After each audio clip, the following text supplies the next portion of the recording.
যতটুকু চারিদিকে শোনা যায় যে ওইটাতে প্রচুর লাভ আসলে ওরকম কিছু না, ওরকম কিছু না। কিন্তু যদি পরিশ্রম করে, এটা কি নিজে করে, নিজে একটা দিয়ে শুরু নিজে করে, তাহলে এটার মধ্যে অবশ্যই সার্ভাইভ করতে হবে। আচ্ছা, সবাই তো একটা দিয়ে শুরু করে, আমিও একটা দিয়ে শুরু করি। একটা দিয়ে শুরু করছিলেন, মাশাআল্লাহ। আরো বেশি দুধ পাওয়া যায় বা কিভাবে করলে? সবুজ ঘাসের কোনো বিকল্প নেই। চমৎকার। বিশেষ করে অনেকে কষ্ট করে ভাই, মানে যে বাছুরগুলো পাতলা পায়খানা করে, এটা কারণটা কি ভাই? এটা কি করলে আপনার আসলে এটার কারণটা হচ্ছে বাছুরগুলো প্রাকৃতিক খাবারগুলোই দেখলাম আমি আপনাদের সামনেই দেখলাম, বাড়ির সামনেই কাঁচা ঘাসের জমি রয়েছে। তো কি কি ঘাস খাওয়াচ্ছেন ওদেরকে? আমার নেপিয়ার আছে, পাঞ্চন আছে, যেটাকে জার্মানি, জি, ওইটা ওই ঘাসটাও আছে। আসসালামু আলাইকুম। আজকে আমরা চলে আসছি একজন সফল খামারি, নয়ন ভাইয়ের খামার। আসসালামু আলাইকুম ভাই, কেমন আছেন? ওয়ালাইকুম আসসালাম, আলহামদুলিল্লাহ। তো আপনি কবে থেকে শুরু করছিলেন? আচ্ছা, আজকে কত বছর যাবত এই গাভীর সাথে গাভীর খামার নিয়ে আছেন? আমি 11 বছর। 10-11 বছর হয়ে গেছে, তাই না? প্রথমে কটা দিয়ে শুরু করছিলেন? সবাই তো একটা দিয়ে শুরু করে, আমিও একটা দিয়ে শুরু করি। একটা দিয়ে শুরু করছিলেন, মাশাআল্লাহ। তো এখন মোটামুটি আপনার খামারে কতগুলো গাভী আছে? এখন আমার খামারে 16টা গাভী আছে। 16টা রানিং গাভী আছে না? আর আচ্ছা, মানে দুধ দেওয়ার গাভী আছে 16টা। হ্যাঁ। আর বাকিগুলো সব প্রেগনেন্ট। আমি উপর থেকে ছেড়ে দিই। আচ্ছা, নিজের বাচ্চাগুলোকে কনসেপ্ট করাচ্ছি। আচ্ছা, এর জন্য এখন নতুন সব প্রিপেয়ার করা প্রায় 40টার মতো। আচ্ছা, মানে সামনের দিকে মানে হিটে আসতেছে, তাই না? হিটে আসতেছে, কনসেপ্ট আছে এরকম। আচ্ছা, 16টা গাভী আছে যেটা দুধ দেয়। আর 16টা গাভী আছে দুধ দেয়, যেটা এই যে গাভীর সেক্টরটা এটা। আচ্ছা।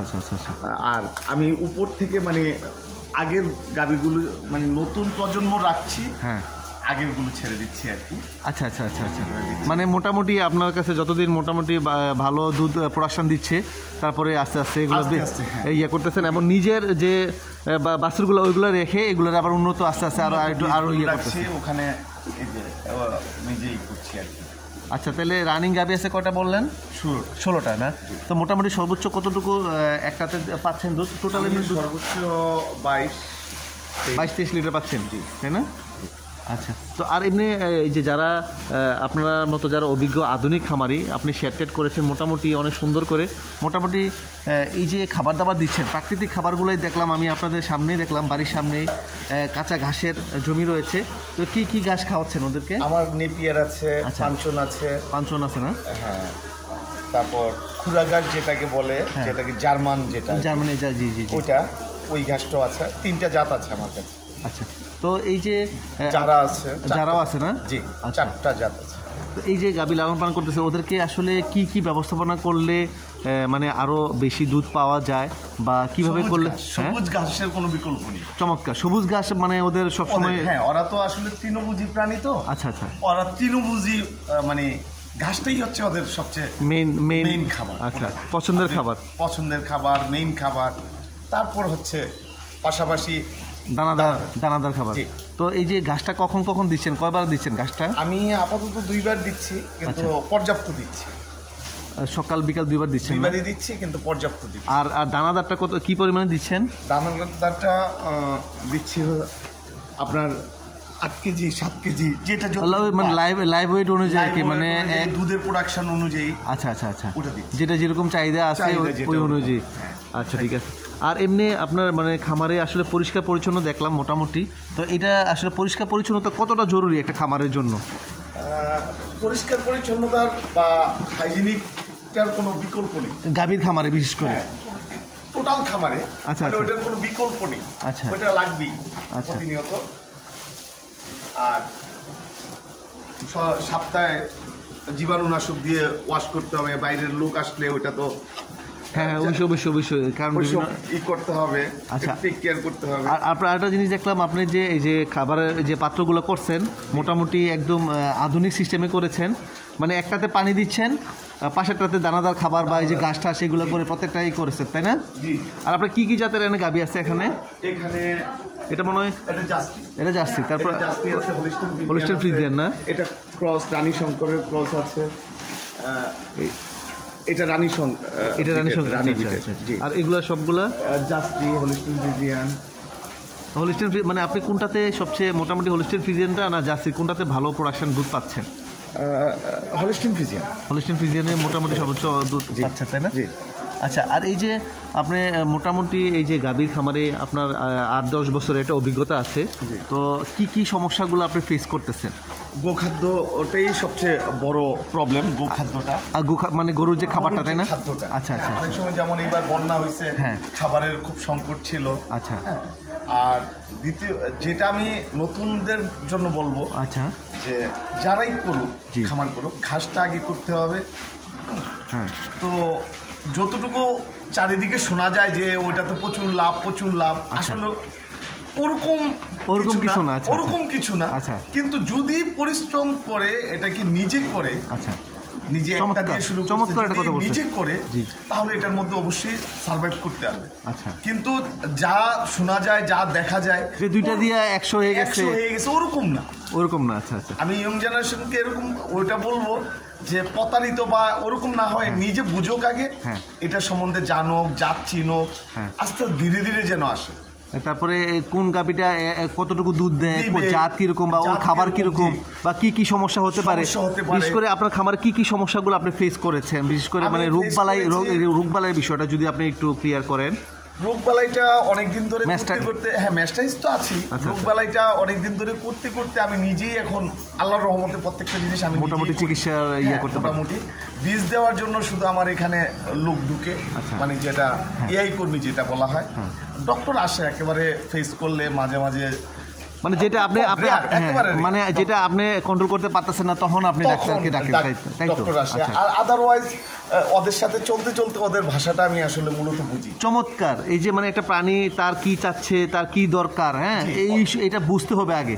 শুধু লাভ করে আপনি লাভ দিয়ে পানিতে নেমে গেলেন, তাহলে কিন্তু আপনার বাস শেষ। আমি ওদের সাথে বুঝি, ওদের সাথে আমি প্রতি রাতে, যত রাতে বাসায় ফিরি, ওদের সাথে খামারে দেখাশোনা করে, কার কি প্রবলেম, কে কি প্রবলেম ফেস করছে, আমি ওইটা দেখে তারপরেই করি। আসলে এটার একটা ভালোবাসা, যদি ভালোবাসা না থাকে এই সেক্টরে আপনি টিকে থাকতে পারবেন। আচ্ছা, মানে এই যে গরুর সাথে ভালোবাসার একটা কথা বলতেছেন। আচ্ছা, আর এই যে আপনি এই যে ম্যাস্টাইটিসটা থেকে আপনি কিভাবে করতেছেন, যে ম্যাস্টাইটিস হবে না বা হলেও এটা নিয়ে কি করা যায়? কারণ এটা একটা কমন একটা দুধ রেখে গরুটার দুধ দহন করা যাবে না। দুধ দোয়াইছেন, আপনি দুধটা ক্লিয়ার করে, পরিষ্কার করে দোয়াইতে হবে। আচ্ছা, যদিও কখনো আক্রান্ত হয়, এটাকে 2-3 বার দুধটা পানিটা দিয়ে পরিষ্কার করে দিতে হবে। তারপর ফ্লোরটাকে ভালো করে একটু পরিষ্কার পরিচ্ছন্নতা, এবং মানে দুধ দোহানোর পরপরই খাবার দিয়ে দেওয়া, যাতে গরুটা স্ট্যান্ড বাই থাকে।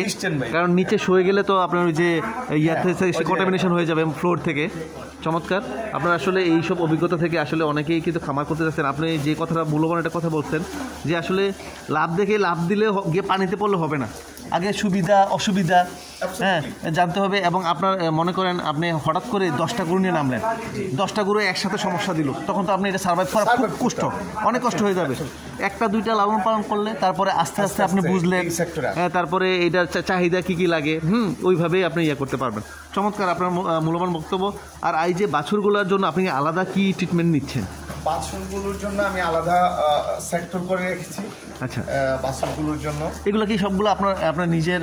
আল্লাহর রহমতে আমার নিজের এইসব নিয়ে আসছি। আমি এখনো করিনি বাছুরগুলো। এই বাছুরের আমি বিশেষ করে যেটা নতুন খামারিদেরকে যেটা বলবো, বাছুর হচ্ছে একটা খামারের প্রাণ।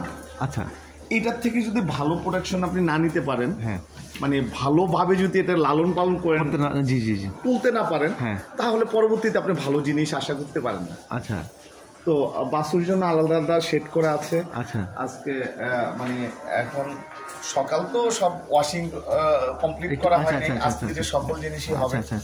তো এই হচ্ছে বাচ্চার সেক্টরগুলো আমার আলাদা, এবং আপনি আলাদাভাবে ওদের খাবার ম্যানেজমেন্ট করি আলাদা। খাবার দাবার তো সেম ওই খাবারগুলো দিচ্ছেন না, এক্সট্রা কোনো খাবার দেওয়া লাগে? বাছুর লালন পালনকে একটু দেখতে হয় যে প্রবলেমটা কি, এটা কি ধরনের পায়খানা নরম হয়ে যাচ্ছে কিনা, বা নরম হচ্ছে কিনা, বা ওদের সুস্বাস্থ্য কি করে মেনটেন করা যায়, ওইসব।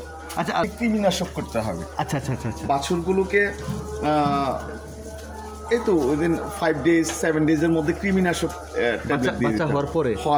আচ্ছা, অনেকেই দেখি যে জন্মের পর দেয়, যেভাবে ভালো পায় আর কি। আচ্ছা, কৃমির থেকে ওই প্রবলেমটা বেশি সার্ভাইভ করে। তো তারপর দুধের পার্সেন্টেজটা আমি যেমন করে দিচ্ছি, ফিডারিং করছি। আচ্ছা, এক্সট্রা দুধ দিয়ে ফিড করে ওকে খাওয়াচ্ছি, ফিডারিং করছি আমি। যেমন দুধের ফিডার দিয়ে আমি যেমন এই বাছুরটাকে আমি জন্মের পর থেকে প্রথম 8 লিটার আচ্ছা খাওয়াইছি প্রতিদিন। তার এখনো এটার যে বয়সটা আছে আমি এরপর 6 লিটার। আচ্ছা আচ্ছা, 1 মাস পর 6 লিটার চলে আসছে। আচ্ছা, এরপর 4 লিটার পরে এখনো চলছে, এইভাবেই চলতেছে। মানে এইভাবে প্রত্যেকটা বাচ্চা থেকে আপনি 3 মাস 4 মাস পর্যন্ত আপনি দুধটা দিয়ে ওরে বডিটাকে স্ট্রং করে দিচ্ছেন। আচ্ছা আচ্ছা, তারপরে এটাকে পাশাপাশি কিছু যে ঘাস খাবার দিচ্ছেন। হ্যাঁ, কি বলা হয় বলছে? এটাকে বলা হয় যে এটা bank, as like a milk bank. আচ্ছা আচ্ছা, আপনি যদি এটার মধ্যে জমা রাখেন দেন আপনাকে এটা রিটার্ন করবে। চমৎকার কথা বলছেন। কারণ এটাকে যেভাবে লালন পালন করবে তার গ্রোথ, তার যে মানে দুধের প্রোডাকশন, মানে তার যে বডি ফিটনেস ওইরকম হবে। ছোটবেলায় যদি আপনি যত্ন যেরকম করেন সেটাই তার মানে ভবিষ্যতে আসবে। চমৎকার। আপনার আসলে যারা মানে আসলে ডেইরি খামারে আছেন বা আরও কিছু আপনার ভবিষ্যৎ কি পরিকল্পনা কি? পরিকল্পনা হচ্ছে আমার ঘরের যে বাছুরগুলো, ওই বাছুরগুলো থেকে ভালো মানের বাছুর আমি কালেক্ট করে রেখে বাকিগুলো ছেড়ে দিয়ে আমি যতটুকু সার্ভাইভ করা যায় ততটুকুই রাখবো আর কি। তো এই সেক্টরে থাকা উচিত একটা কারণে, শুধু টাকার জন্য নয়, যাদের এটার মধ্যে প্যাশন আছে গরুর প্রতি, ওই প্যাশনের কারণে থাকতে পারে। আরেকটা হচ্ছে যে মানুষের তো অনেকভাবেই সেবা করার একটা প্রবণতা আছে। চমৎকার পয়েন্ট। আপনি একটা মানুষ, একটা অসুস্থ মানুষ একটু দুধ খাবে, যদি আমরা সবাই এই সেক্টর থেকে আস্তে আস্তে চলে যাই, না শুধু অসুস্থ না, এটা সুস্থ মানুষের কিন্তু প্রতিদিন ক্যালসিয়ামের প্রচুর প্রয়োজন। আর ওটা হচ্ছে দুধ, আর দুধ দিয়ে এমন কোনো প্রোডাক্ট নাই যে এটাতে করা যায় না। একবারে মিষ্টি দই আদর্শ খাবার বলা হয়। আর সারা বিশ্বে এমন কোথাও নাই যে দুধ ছাড়া কোনো দেশ চলে। আর প্রতিদিন আমাদের কিন্তু মানুষজন বাড়তেছে, সো ওই হিসাবে কিন্তু আমাদের দুধ এবং মাংসের উৎপাদন বাড়ানোর জন্য আমাদের বিভিন্ন খামারগুলো করা প্রয়োজন। সেই জন্যই আপনি করতে হবে সেবামূলক। হ্যাঁ, এবং আরেকটা হচ্ছে আপনি নিজের খামারের দুধ খাচ্ছেন, এটা যে একটা তৃপ্তি, আপনি বাজার থেকে এটা কিন্তু আপনি পাবেন না। এবং আপনার আশেপাশে যে মানুষজন যে দুধের চাহিদা, এটা কিন্তু আপনি পূরণ করতেছেন, এবং কি মার্কেটেও কিন্তু দিতে পারতেছেন, তাই না? আলহামদুলিল্লাহ, আমার এই যে দুধ যাচ্ছে, দুধ বিভিন্ন জায়গায় চলে যাচ্ছে, দুধ যাচ্ছে, তো ওরা করতেছে। তো মেইন জিনিসটা হচ্ছে আপনি ওইটা লাগবেই, দুধ লাগবেই। তো আমি বলবো যে যাদের এই সেক্টরে কষ্ট করার ইচ্ছা আছে, চেষ্টার ইচ্ছা আছে, তারা এই সেক্টর আছে। আর বিশেষ করে নিজে টেক কেয়ার করাটা, মানে আমি বিদেশ থেকে 8-10টা গাভী কিনে আমি মানে লোকজন দিয়ে করালাম, নিজে দেখাশোনা, এটা ওখানে টিকে থাকতে পারবে নাকি? চমৎকার পয়েন্ট। আসলে সুপ্রিয় দর্শক, দেখতেই পাচ্ছেন অভিজ্ঞদের কাছ থেকে কিন্তু অনেক সুন্দর সুন্দর তথ্য পাওয়া যায়। কারণ আপনি আসলে টাকা আছে বলেই আপনি 15-20টা গাভী নিয়ে নেমে যাবেন, এটা এই সেক্টরে এইভাবে সার্ভাইভ করা যাবে না। এবং প্রাণী ওর সাথে দেখে শুনে ওর সুবিধা অসুবিধা এইসব করতে হবে। তো ঠিক আছে নয়ন ভাই, আপনার খামারে আপনার অনেক কিছু তথ্য আপনি শেয়ার করলেন। যারা নতুন উদ্যোক্তা আছে তাদের জন্য আপনি অনেক মূল্যবান পরামর্শ দিয়েছেন। তো ধন্যবাদ। Thank you. আসসালামু আলাইকুম।